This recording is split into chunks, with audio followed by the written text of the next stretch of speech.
Hey guys, it's Jade from Boho Bookworm. Today I'm going to be doing the It's Not Fall Here tag, which was originally created by Mrs. Hembry Reads.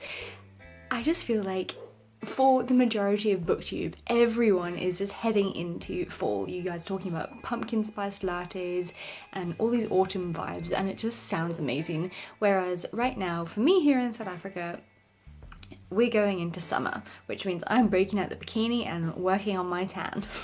There's always such a bad glare in these glasses. Bloody hell, it sucks. There's 10 questions, so let's get into them. Where are you from? Now, originally I am from the UK in Manchester. For the purpose of this tag, I'm going to say South Africa. I'm from a little tiny town called Knysna. It's where I currently live, although I don't really currently live anywhere, but we are not going into fall, which means I'm focusing on South Africa for these questions. Question number 2, a book written by an author from your country. For this one, I went for Spud by John van der Reijt. This book is set in the 1990s when the apartheid was crumbling. Nelson Mandela had just been released from prison. Spud is this little 13 prepubescent choir boy, and he's about to go to this elite all-boys boarding school. And this book is basically his journey. He takes us on through his private journal. Question number 3 is really difficult for me. It's a classic children's book from your country. I googled this like mad. I cannot find one classic children's book that's set in South Africa. There's lots of like ones that no one would ever have heard. I've never read them. I don't have any physical books to show you. So I'm kind of skipping this question because I really don't know if there's any classics written in South Africa. If you know of any, please do let me know in the comments down below. Question number 4 is a book from your country that you were forced to read in school. For this one, I chose The Power of One by Bryce Courtney. Many people think that Bryce Courtney is Australian, where actually he was illegitimately born in South Africa. This book is set in South Africa between the 1930s and the 1940s. It's about a British child who is dealing with racial hatred and the apartheid. He also really dreams of becoming a competitive boxer, and it is such a beautiful, beautiful story. I believe that this was actually written in 2 forms, the adult version and one for a younger audience, which when I was in school is how I read the younger one, and it was so stunning. Question number 5 is a book representing something that frustrates you about your country. Now, I am going to talk about The Apartment by S.L. Gray. It's a book that I read recently, a thriller set in Cape Town, South Africa. I absolutely adored this book. I gave it a 5-star review, but what I didn't appreciate about the book was just how much it portrayed South Africa to be in the wrong light.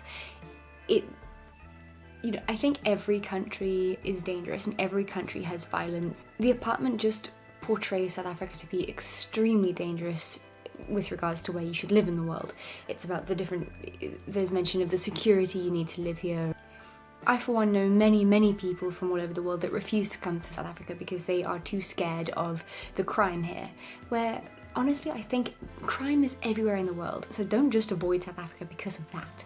Question number 6 is a book with weather similar to your hometown. Like I said, I live in Knysna, South Africa, and honestly, this is a place where you get 4 seasons in one day. This morning it was pissing with rain, and right now the sun is shining, the birds are tweeting. Honestly, I don't even know how to answer that question. Question number 7 is a book with cultural celebration you feel you miss out on, and for this one I chose Let It Snow, which is by John Green, Maureen Johnson and Lauren Miracle. I chose this book because you guys are all heading into fall and then you're going to head into Christmas and winter time. The one thing we lack here in South Africa is a white Christmas. We are in the full-blown heat of summer on the 25th of December. We're out there having a barbecue in our bikini tops and board shorts. We're not wrapped up in cozy warm clothes and keeping warm by a fireplace while we open our Christmas presents. I have experienced white Christmases before in England, where I used to live and where I was born, and I miss it. It's something I just feel it's not normal in the world to have a barbecue on Christmas Day. It's just weird. Let It Snow is basically 3 short romance stories set around Christmas time. Question number 8 is a book originally written in your first language.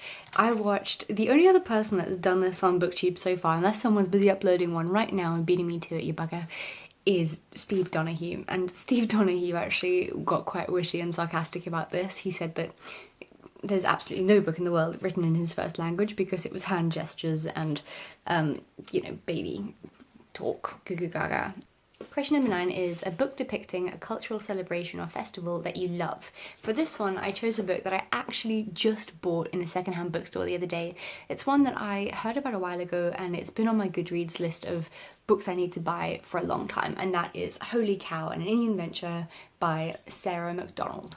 In general, I absolutely adore Hinduism. I think that this is going to be a beautifully cultural book to read, and I haven't read it yet, so I don't know what celebrations are in this book, but I know that it's about a backpacker who goes on this adventure in India and then decides that she hates it. She doesn't like the pollution, she doesn't like the busyness, it just did not leave a good impression on her.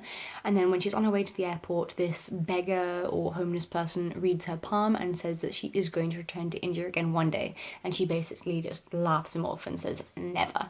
And years later, lo and behold, she returns to India to follow the love of her life, who is repositioned there for work or something. So I'm looking forward to it, and I really hope that it does portray India in the way that I envision it would, because I would love to go to India very, very soon in my life. The last question is something you wish the rest of the world would understand about your culture. Please let me be very clear here that there are not lions in my garden because I live in South Africa. Okay? Capiche? People may think that my dog is a lion. They are mistaken, but I think my dog thinks it's a lion. She will eat anyone. Good timing. Poppy! That was the tag. I hope you enjoyed it. I have to go and find my lions now and make sure they're okay. Leave our tag in the description box down below. I hope you all have an amazing day, guys, and I'll talk to you soon. Bye!